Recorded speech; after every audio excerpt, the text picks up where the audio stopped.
Now due say nya che the phone na due kana sanje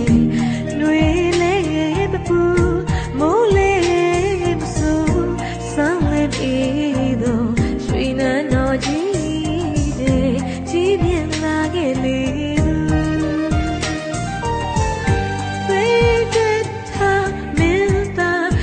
you thought of me.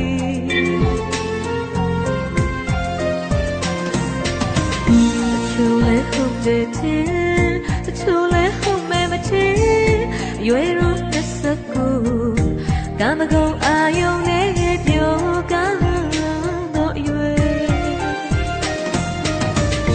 Menda baby, they that you ain't baby. Get the lot with Ali. Có là niềm mà đã tái ra rồi về đêm sâu nhưng không ai ôm nhau.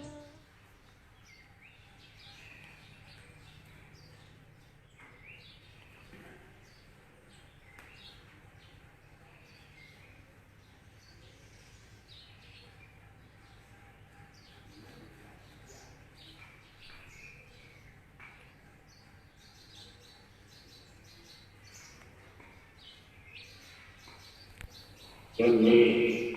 ada ini, ada kaya jasa ini, jasa ini, kami yang tidak ini, sesuatu dia ini ada jasa ini. Hingga kaya ini, nanek punah ini dia. Kerana dari jiwa ini also wow di mana itu ambil yang yoga ambil ini siapa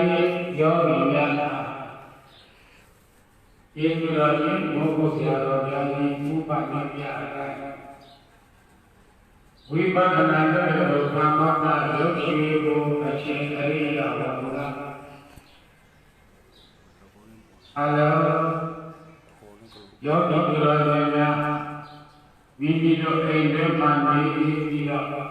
ini nanti yang ada ya ini oh ya naik ini dalam yang ada di negara ada tidak mempunyai nada yang bersihkan ini lakukan yang ada dengan tidak pada Ayo nama melayang melayang Ketika bagian nama Ayo nama melayang Tidak nama tidak kata Saya saya nama punya baik Ayo Siapa berada Panama wilayah Agak kopi dan kecil Lalu untuk kita Namo Ateza Namobala Yama Adidana Bodhada Ateza Namobala Ateza Tamoba Janjo Sasa Vedanago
ဒီကဘုရားဆရာတော်ရဲ့ဒီမောင်တို့ဖြစ်ချရှိဖို့ရကြတယ်ဒီနော်ဘုရားဆရာတော်ရဲ့ဝိပဿနာတရားတွေကအတိုင်းနဲ့အဲဒီဘုရားတရားအနာဂတ်ဆိုတော့အာရုံစံတဲ့နဲ့ဘု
ရုဖြစ်ပါသည်ဗျာသစ္ဆုတ်ပါအကျိုးချေရာ၅ပါးဆိုဒီမှာဝိညာဉ်နာယောသတ္တယရဏသာတာဝေဒနာဖြစ်ပါသည်ဗျာသစ္ဆုတ်ပါအကြောင်းချေရာ၅ပါးဆိုဒီမှာခန္ဓာဥပါဒံဘဝဝိဇ္ဇာသင်္ခါရတို့ဖြစ်ပါသည်ဗျာနာဂအကျိုးချေရာ၅ပါးဆိုဒီမှာဝိညာဉ်နာယောသတ္တယရဏသာတာဝေဒနာတို့ဖြစ်ပါသည်ဗျာကြည်ရှိပဲဆိုဒီမှာဘုရားမဂ္ဂရတသွေ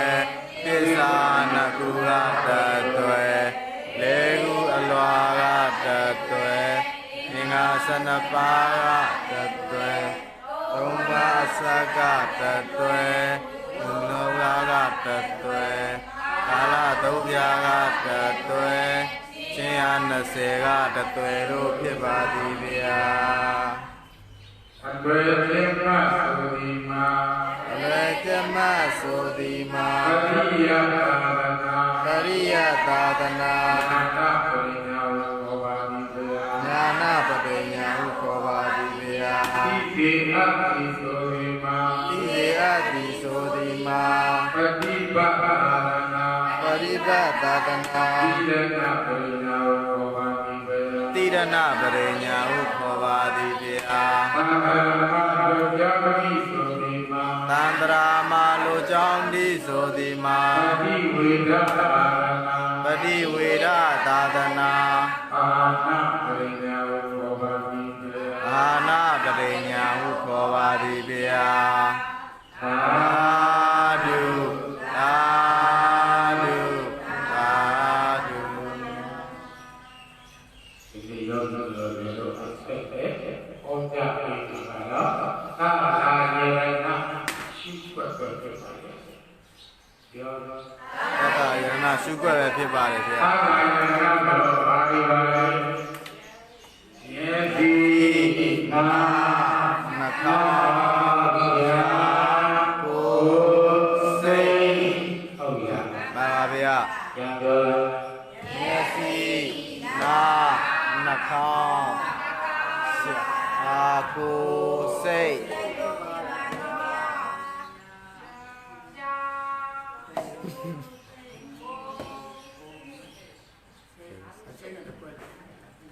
စိတ်တစ်ခွက်လို့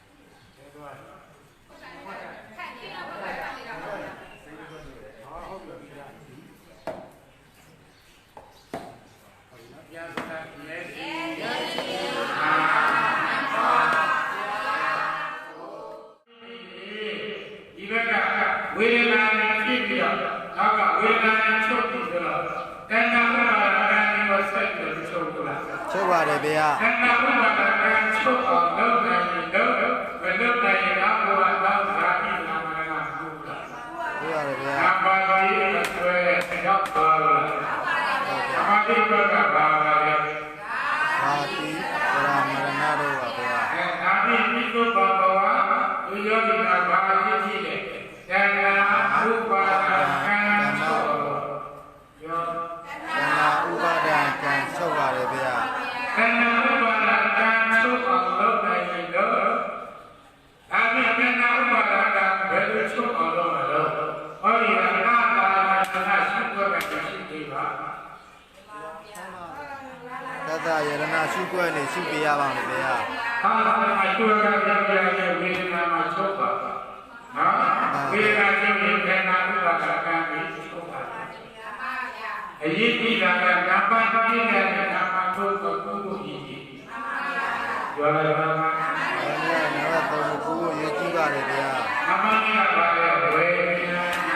ယောသတ္တယရဏဖာတဝေဒနာတို့ပါဗျာ။ဟုတ်ကဲ့လား။မှန်ပါဗျာ။ဒီလိုရဲ့ဘုရားဘာလို့လဲ။သာသာရဏရှိခိုးတယ်ရှိတယ်ဒီငါးပါးတော့ချုပ်ပါဝေဒနာတော့ချုပ်ပါရှုနိုင်ရင်ဝေဒနာပါချုပ်ရှုနိုင်ဝေဒနာပါချုပ်ပါတယ်ဗျာဝေဒနာချုပ်ရင်နောက်ကပါတော့တဏှာဥပါဒကံချုပ်တယ်တဏှာဝေဒနာဥပါဒကံချုပ်ပါတယ်ဗျာ can show the shoot my children, my shoot my children, and I will set the ship over you to the Baba. That's what I am. He not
fact हो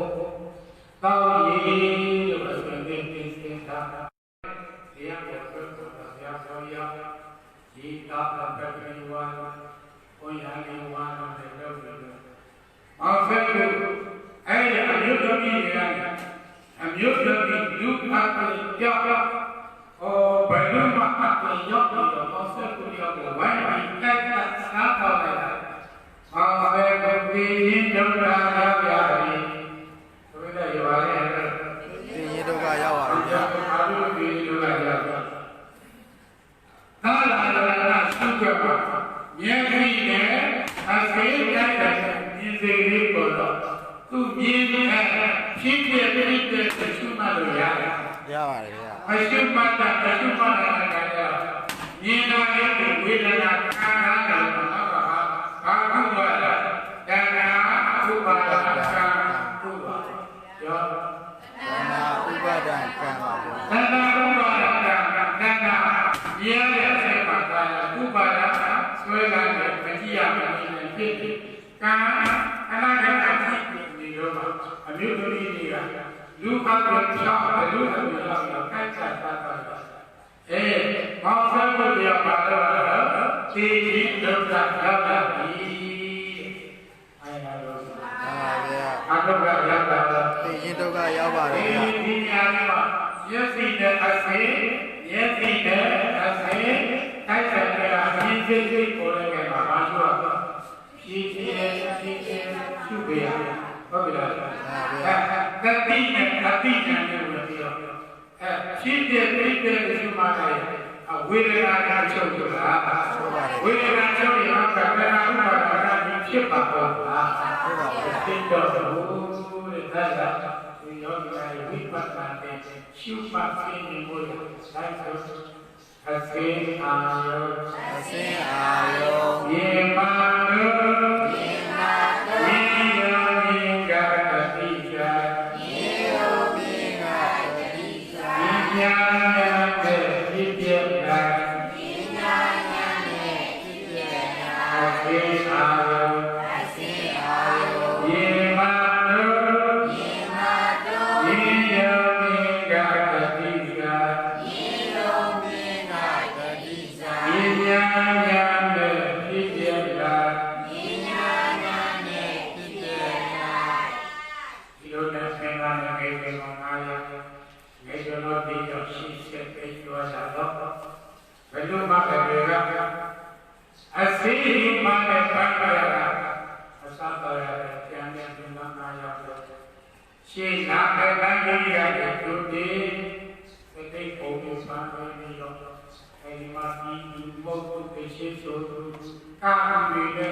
Ado,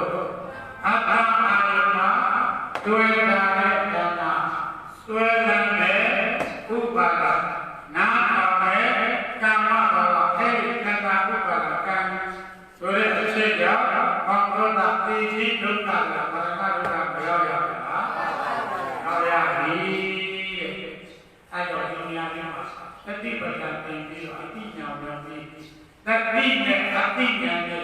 cuma ayat itu yoga dan aku merasakan mencoba habis itu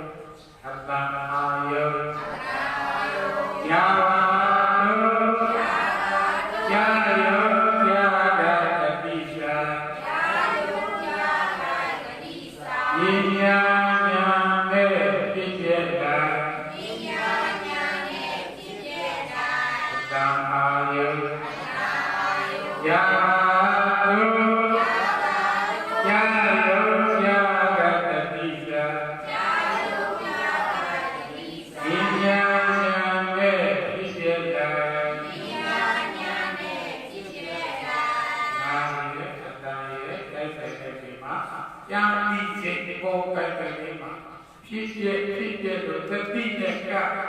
artinya sukma ye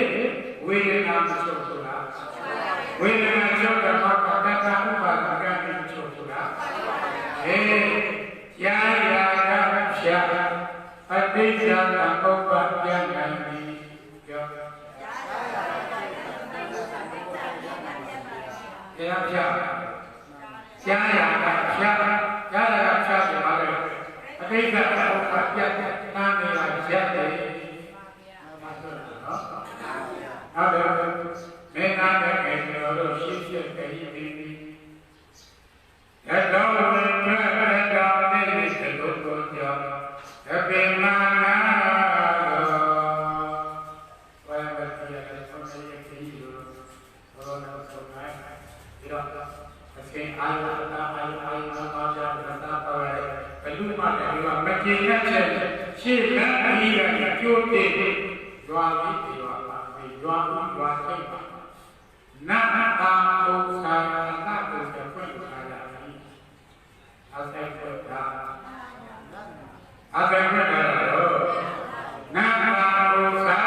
Ayo ini ada malu. Mari ya. Nakal ye, anak ye, saya beri mati pula. Nanti orang kami mati pesta, wipadana nanti fikir sudah ye. Ini amalan, wira kami coba lah. Wira coba lah, karena lupa kami coba. Maka manusia tidak dapat terjadi. Ya, ya. Maka ada, kita maka ada, tanya dia dulu ya. Ada balik. Maka tanya dia dulu ya. Ini adalah artinya mereka yang berada enam ayo.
ဒီနေရာရှုတာပတ်တာရနာဥပါဒကနေဖြစ်ပါဒီတိုင်းအတတ်တော့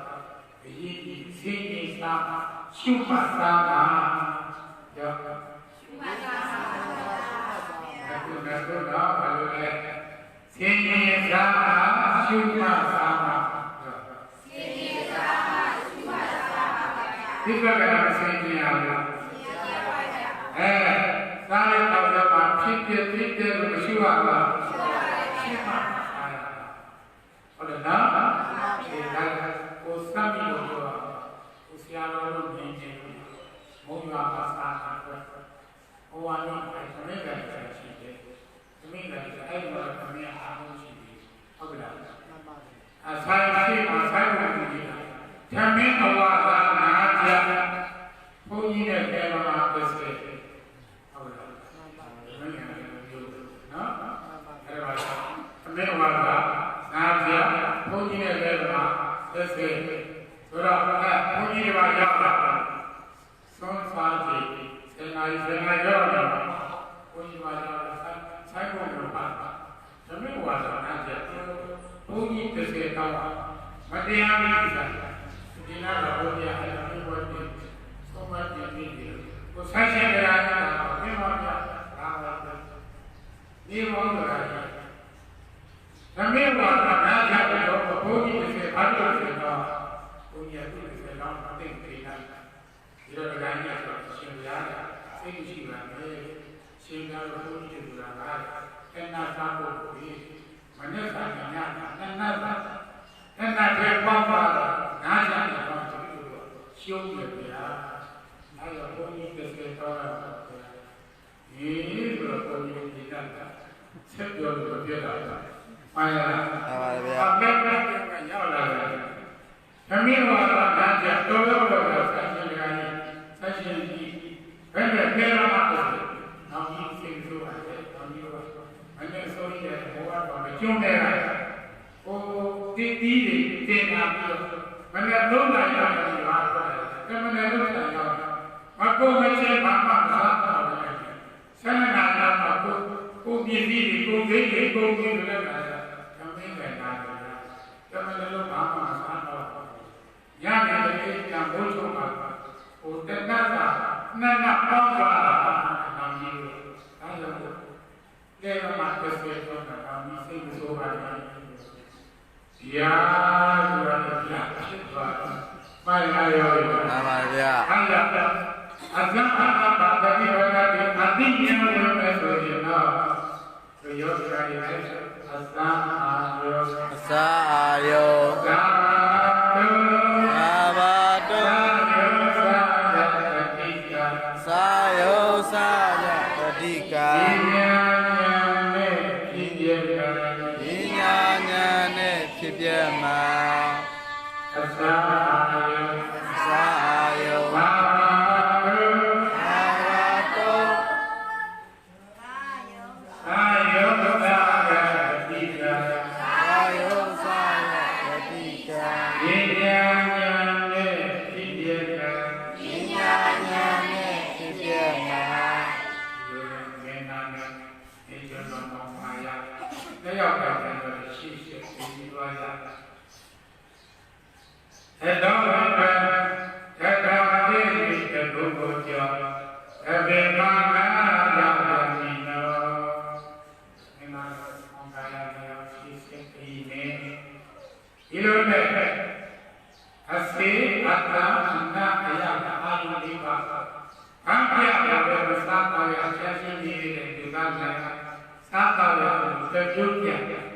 ရှိနာမနာပြရပြီပြီးတော့တဲ့ပုံကံကြီးဖန်ဆင်းလို့ထားရပြီတဲ့အဘာလေးကတဲ့ပုံကံကြီးဖန်ဆင်းထားပြရမှာဗျာဒီတော့တဲ့ပုံကံရှိရမျက်နှာနဲ့မောင်ကာယတဲ့ကြံစီမောင်ကာယမျက်နှာလေးတဲ့ဆိုရကိုကြည့်တဲ့ကိုရှင်ရပေါ်တာငါတို့တန်ခါရပါကြရမြေကလေးကိုပဲဝိညာဉ်တော့ပြည့်ပြည့်ဖို့တိရပြည့်ပြည့်မှာတိတ်တယ်ကြည်သာ ai pun lo ne ka pe lo ma ne lo ka ma ke ya ye ko ma le hong ka ya nao chang chi ya me na ya shi shi pi ko ai ne ka he ke lu lu ni ko ko he yo ba la ke ya pe ko ba ma ana na ni na la ke ne te te to ko swa ma te ko to wi shi ni la ke a ko ye di ma te ya apa ni na na ba ko la Usta bisi lo, makaya nabi ayat. Tuan komen kontra kita. Makaya yutu ini nanti kita jawabnya. Kontra apa ayat. Lulu ya ayat Allah menang doa ayat. Ihayat jangan kita saja. Makaya kau mati kue mindoye. Ek hoga mata ko ek kowa aba eluan ya aku jiwa ima kande di nasi di dalam ora bangkan ikan dari kampung paikan aku jaga akan mati ko nasi sama pinai ongaya bangkan di dalam ora ya abilo kuma kade kuma jaga akan keriba kini Keriba akan diri kau biar kau menentukan keriba kau ini tidak cina dengan cipu tidak lebih dari upaya apa kau setengah dari nama yang dari dia mendengar ini aku akan bangga bekerja akan berubah menuju diri yang dapat apa Hari malam yang aku mendengar apa sih yang berkata itu sendiri yang lupa terjauh berlupa terjauh makanya yang kata datang mereka itu tadi makanya tinggi doa yang ini makanya kami tinggi doa yang aku ayam mandasa doa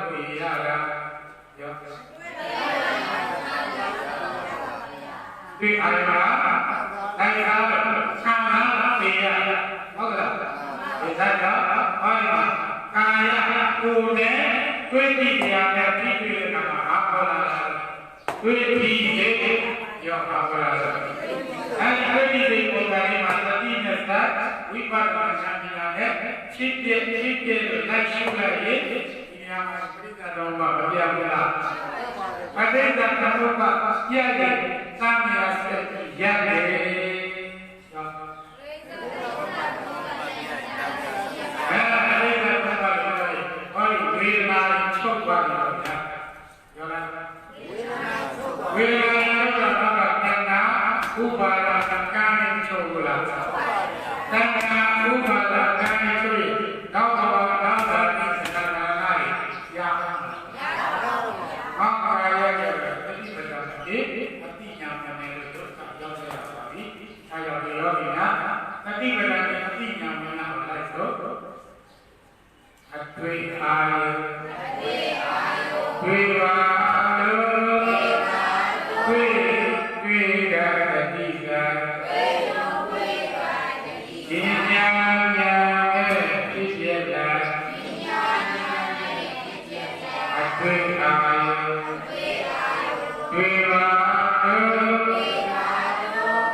Hari ini ada yang berpengaruh di sini. တရားဝင်တဲ့ကြာ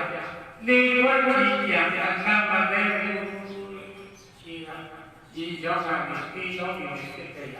ဟုတ်ပြီလားဟောတော်တောင်းတာနဲ့ကြောင့်ကနေလွတ်လွတ်ဖြစ်အပိယံသွားတိုက်ခိုက်ပြီးတော့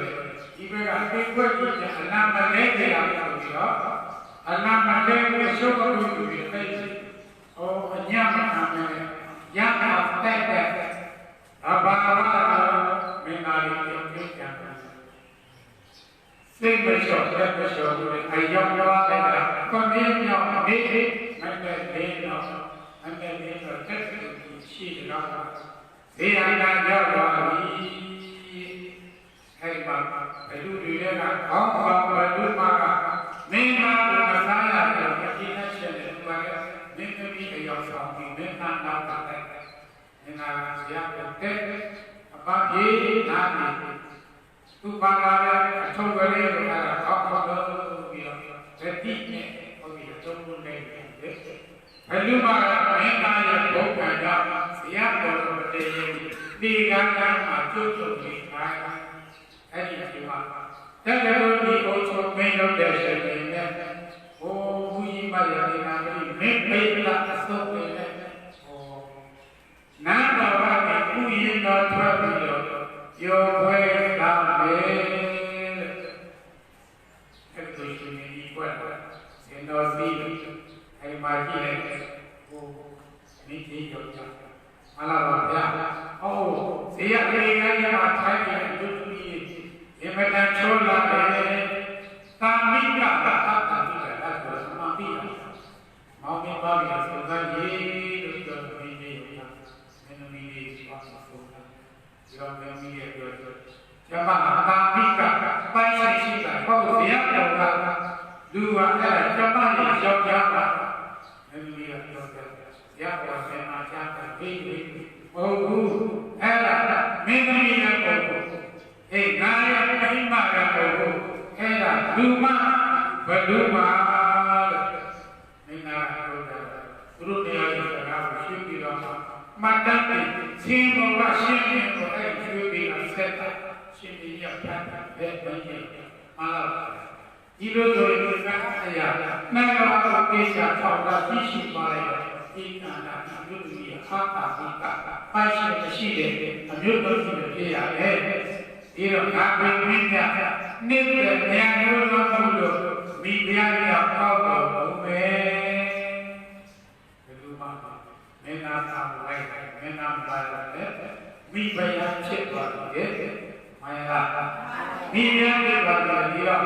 ကုယင်တော်ပါပြောဝတ်တာပြီးဉာဏ်နေကြတယ်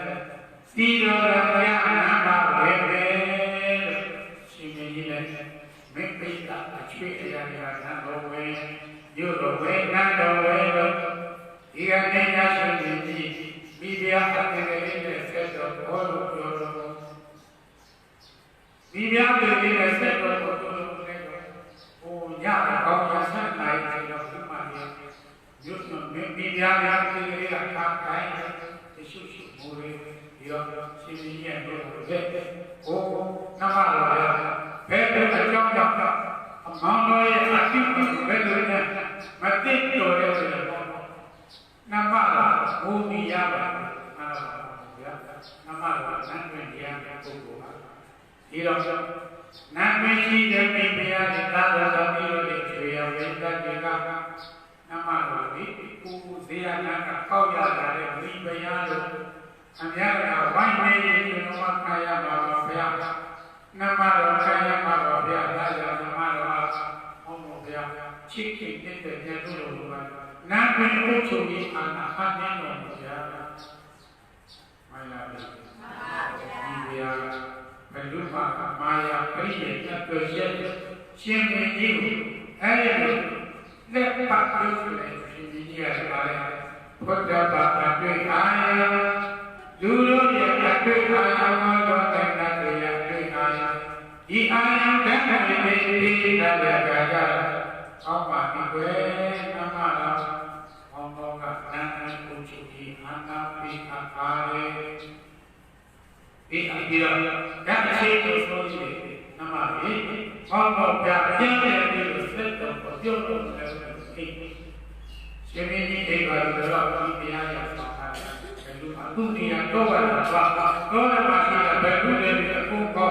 နာမည်ရောက်ပြီးတော့ဘုရားအာနာပိုင်တယ်တော့နာမရှိတဲ့ဒီပုဂ္ဂိုလ်ရှင်မင်းကြီးကသာမိဘရရောက်ဆောင်တာဘယ်လိုမှကိုယ်ကိုက်တာစားပါကံကံတော်ပြုတ်ပြုတ်ပြုတ်ပြီးမိုင်းလာတယ်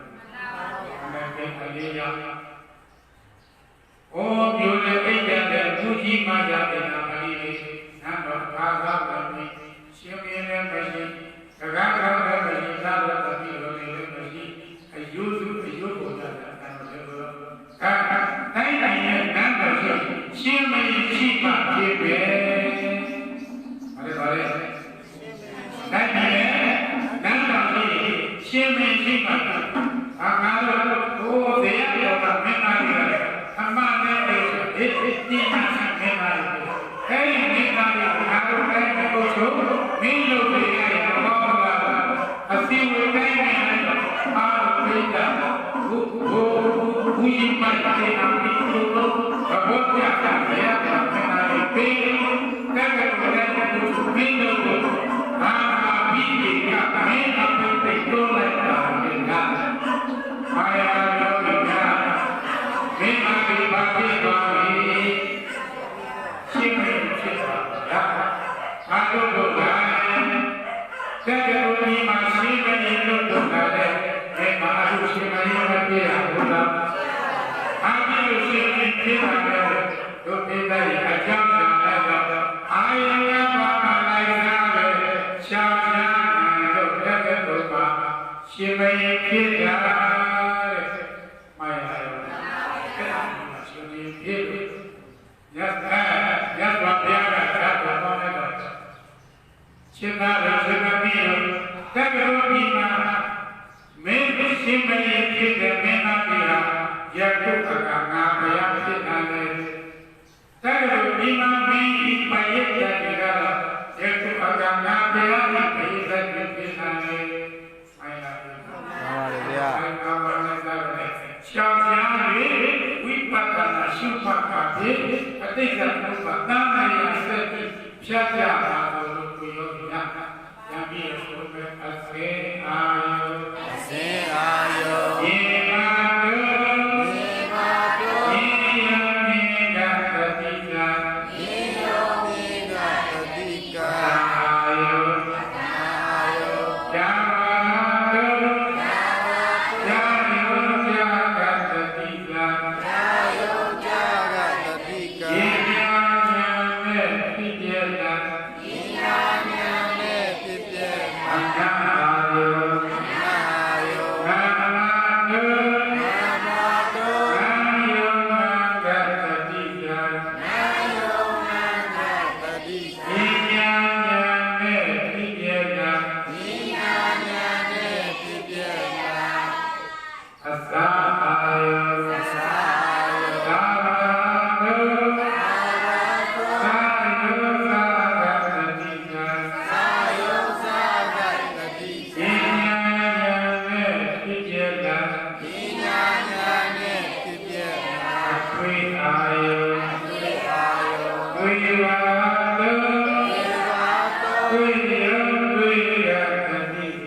ဝိပဿနာဉာဏ်ဖြင့်ရှုမှတ်ပါ